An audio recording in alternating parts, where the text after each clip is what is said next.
Hello viewers, আসসালামু আলাইকুম। আমার চ্যানেলে স্বাগতম। আজ আমি তোমাদের বিশেষ করে যারা ছাত্রছাত্রী আছো তাদের জন্য এক চমক নিয়ে এসেছি। আজ আমি তোমাদেরকে আরবি, কোরআন ও অজু সম্পর্কে আলোচনা করার পর কোরিয়ান ভাষার প্রতি তোমাদের আগ্রহ আছে কি না দেখার জন্য আমি আরবি ভাষা পাশাপাশি তোমাদের কোরিয়ান ভাষা শেখাবো। তিনটা কারণে কোরিয়ান ভাষা খুবই দরকার। এক নম্বর, কোরিয়ান ভাষা ছোট থেকে শিখতে পারলে বাংলাদেশ হইতে কোরিয়াতে গিয়ে জব পেতে পারো হ্যান্ডসাম স্যালারিতে, যা তোমাদের ক্যারিয়ার হবে অতি উচ্চ। দুই নম্বর, বিটিসি পরিবারের যারা ফ্যান আছো তারা কোরিয়ান শিখে তাদের সাথে সুন্দর বন্ধুত্ব করতে পারবে। তিন নম্বর, আমার একটা ইসলামিক বই বের হচ্ছে শিশুদের জন্য, যেটা বাংলা, আরবি, ইংলিশ এবং কোরিয়ান ভাষা শিখতে তোমাদের ভাষাতে, যা কোরিয়ান ভাষা শিখতে তোমাদের অনেক উপকার হবে। এখন আমি তোমাদেরকে কোরআন শেখাবো। আজ আমার সাবজেক্ট মাদ। মাদ অর্থ টানিয়া পড়া। মাদের অক্ষর তিনটা, আলিফ, ওয়া, ইয়া। কী দেখে বুঝবে এটা মাদ? জবরজের থাকবে না, ফোঁটা থাকবে না, উচ্চারণেও আসবে না, তখন এটা মাদ হবে। কোরআন সাধারণত দেখা গেছে যে আলিফের ওপর, ওয়ার উপর আর ইয়ার পর যখন জবরজের থাকে না, এটাই মাদ। এটা পরিষ্কারভাবে তোমরা চিনে নেবে। আর আরেকটা চিহ্ন থাকে সাপের মতন, সেটা হচ্ছে মধ্যে মুতাসসিল, এটা 3 আলিফ বা 3 সেকেন্ড টানবে। আর আরেকটা আছে তালোয়ারের মতন থাকবে হরফের উপর, এটা বলে মধ্যে মুতাসসিল, এটা হচ্ছে 4 আলিফ বা 4 সেকেন্ড টানতে হবে ইনশাআল্লাহ। এরপরে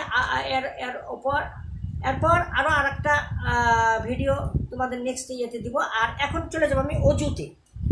অজুর ফরজ মূলত 4টা। সমস্ত মুখমণ্ডল ধৌত করা, 2 হাতের কোণে পর্যন্ত ধৌত করা, মাথা মাসে করা, আর 2 পায়ের টাকলো সহ ধৌত করা। এটা হচ্ছে অজুর ফরজ। এরপর অজুর সুন্নত ও বিস্তারিত বিষয় নিয়ে আলোচনা করব নেক্সট ইয়েতে। এখন আমি কোরিয়ান ভাষা তোমাদেরকে কিছু শেখাবো। কোরিয়ান ভাষা মোট সর্বর্ণ 10টি। কোরিয়ান আমরা যেমন বাংলাতে পড়ি সরিয়া, এখানে তা নয়, এখানে সরিয়ায় আগে। এই চিহ্নটা দেখছো, এটাই হচ্ছে সরিয়ার মতো কোরিয়ার শব্দ। তবে কোরিয়ার শব্দগুলো পরে শেখাবো, উচ্চারণ গেলে পরে শেখাবো। এখন শুধু জেনে নাও, এটা কোরিয়ার সরিয়া আর এটা কোরিয়ার সরিয়। এই দুটা আজ দিলাম, নেক্সটে আরও দিব। আর সংখ্যার মধ্যে 3টা দেবো আজকে, 1 2 3।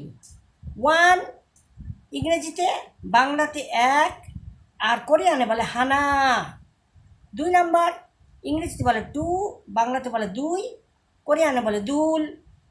3 নম্বরে ইংরেজিতে বলে 3, 3 নম্বরে 3 বাংলাতে, আর কোরিয়ানে বলে শেত।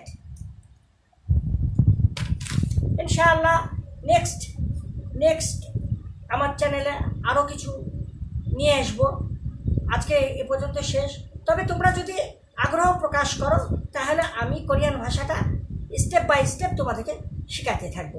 আসসালামু আলাইকুম।